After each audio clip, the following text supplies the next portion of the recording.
Welcome to Roma village story. Hi বন্ধুরা, চলে যাচ্ছি বাবার বাড়িতে, সেখানে গিয়ে আবার তোমাদের সঙ্গে দেখা হবে। দেখো তারপর এসে গেছি, এসে দেখি মা বানিয়েছে চিংড়ি মাছের মালাইকারি, আর তারপর এদিকে বানিয়েছে দেখো সর্ষে ইলিশ, মানে খুব সুন্দর সুন্দর রেসিপি করেছে। আর তারপরে বানিয়েছে একটু মানে তেতো দিয়ে শুক্তোর মতন শুকনো শুকনো। আর তারপর ইলিশ মাছের ডিম দিয়ে আর পাকা তেঁতুল দিয়ে টক বানিয়েছে।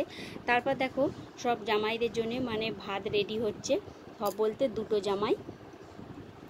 আর দেখো এটা হচ্ছে ইলিশ মাছের তেল, বড় ইলিশ মাছ ছিল তাই সেই ইলিশ মাছের তেল বেরিয়েছে। দেখো ওখানে দেখো টেবিলে বাবা খাচ্ছে আর বড় জামাই খাচ্ছে, আর ছোট জামাই হচ্ছে নিচে বসবে, সেই নিচে বসেই খুব ভালোবাসে নিচে বসে খেতে।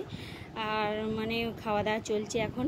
আর এইদিকে দেখো বাচ্চারা খাচ্ছে, দেখো সবাই কেমন হাই করছে। আর আজকে সবাই মিলে দু বোনে এক জায়গায় জড়ো হয়েছি, ওর ছেলে আমার ছেলে, তাই সবাই মিলে আনন্দ করে আজকে কোলাপাতায় খাওয়া দাওয়া হচ্ছে। কোলাপাতায় কিন্তু খেতে খুব ভালোই লাগে, মজা লাগে যখন সবাই একসঙ্গে সবাই জড়ো হয় আর কি। আর বোন যখন আসে আমিও চলে আসি, দু বোনে আসতে ভালোই লাগে।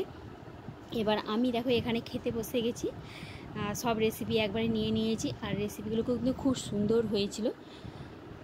দেখো খাওয়া দাওয়া পরে আর তারপরে একটু চলে যাব, বিকালে চলে যাব, আমরা একটু বেড়াতে যাব আর একটু ঘুরতে যাব আর কি বিকালে। চিংড়ি মাছের মালাইকারিটা কিন্তু খুব সুন্দর লেগেছিল, খুব টেস্টি হয়েছিল। চলো দুপুরে এবার খাওয়া দাওয়া করে ঘুমোনো যাক। তারপরে বিকালে দেখো এখানে চলে এসেছি একটু বেড়াতে, সেই রেস্টুরেন্টে, ভালো রেস্টুরেন্টে। তারপর খিদে পেয়েছিল ঘুরতে ঘুরতে, তারপরে রেস্টুরেন্টে গিয়ে খাওয়া দাওয়া চলবে।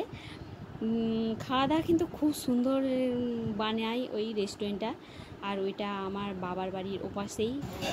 আর দেখো এখানে দেখো